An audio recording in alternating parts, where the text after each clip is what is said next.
In diesem Video zeigen wir euch verschiedene Funktionen des Studienservice in Marvin. Das sind zum Beispiel, wie ihr eure Adresse ändern könnt, wie ihr euch Studien- oder BAföG-Bescheinigungen selbst ausdrücken könnt und wie ihr eure persönlichen Daten einsehen und kontrollieren könnt.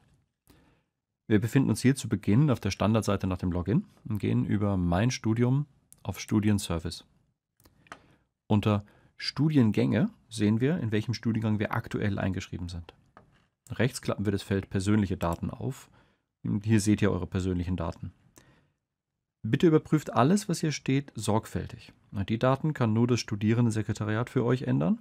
Und bitte wendet euch sofort dahin, wenn ihr hier Fehler findet. Im Feld Amtlicher Vorname müssen alle Vornamen gemäß eures Ausweises angegeben sein. Und die landen später so auf den offiziellen Dokumenten, also zum Beispiel auf den Zeugnissen und Urkunden. Der Name im Feld Rufname wird innerhalb von Marvin verwendet, zum Beispiel auf Listen für die Dozenten. Und bei Geburtsort und Land sehen wir schon Fehler und die melden wir dann ans Studierendensekretariat. Dazu schreibt ihr eine E-Mail an das Studierendensekretariat und hängt einen gut lesbaren Scan von eurem Pass oder von eurer Geburtsurkunde an. Die Kontaktadresse findet ihr in der Videobeschreibung und im Abspann des Videos. Wir öffnen jetzt den Reiter Kontaktdaten. Das sieht erstmal unübersichtlich aus. Ihr seht verschiedene viereckige Kacheln. Jede Kachel gehört zu einem Anwendungszweck, also zum Beispiel Bewerbung, Rechenzentrum oder Studium. Es gibt Daten, die kann man ändern. Die erkennt ihr an diesem Stift, das sind zum Beispiel die Adressen. Und es gibt Daten, die kann man nicht ändern, die erkennt ihr zum Beispiel hier, das ist die Studentsadresse. In der Kachel Studium, hier unten links, findet ihr alle Kontaktdaten, die für euer Studium hinterlegt sind. In der Kachel Studium Korrespondenz ist dann nur eine davon ausgewählt. Das ist die wichtigste Anschrift. An diese Adresse wird sämtliche Post, die euer Studium betrifft, geschickt. Okay, wie ändern wir diese Anschrift? Wir klicken auf den Stift bei Studium Korrespondenz und entweder können wir jetzt hier den Haken bei einer anderen Anschrift, die schon im System ist, setzen. Und das ist zum Beispiel sinnvoll, wenn wir die Anschrift nur temporär ändern wollen. Oder wir klicken auf Bearbeiten, um die Anschrift direkt zu ändern. Oder wir fügen eine neue Postanschrift hinzu. Okay. Bitte denkt unbedingt dran, eure Studium-Korrespondenzanschrift immer aktuell zu halten, damit die Post der Uni euch auch erreichen kann.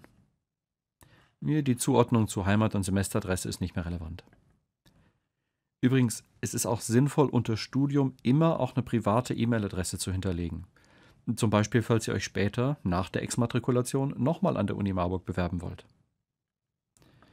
Unter dem Reiter Zahlungen hier oben seht ihr eine Liste der von euch bisher gezahlten Beträge. Da könntet ihr zum Beispiel nachgucken, ob euer Semesterbeitrag schon angekommen ist. Das brauchen wir jetzt heute nicht. Wir gehen also weiter zu den Bescheinigungen. Hier unter dem Reiter Bescheinigungen könnt ihr euch Studien- oder BAföG-Bescheinigungen auch für vergangene Semester selber ausdrucken. Dabei ist wichtig, damit die Bescheinigungen später verifiziert werden können, bleibt eine Kopie der Bescheinigung auf den Servern gespeichert. Die könnt ihr mit Klick auf dieses Lupensymbol neu ausdrucken. Bei manchen Bescheiden kann es sein, dass ihr nur einen Drucker und keine Lupe seht. Dann sind diese Bescheide noch nie für euch gedruckt worden.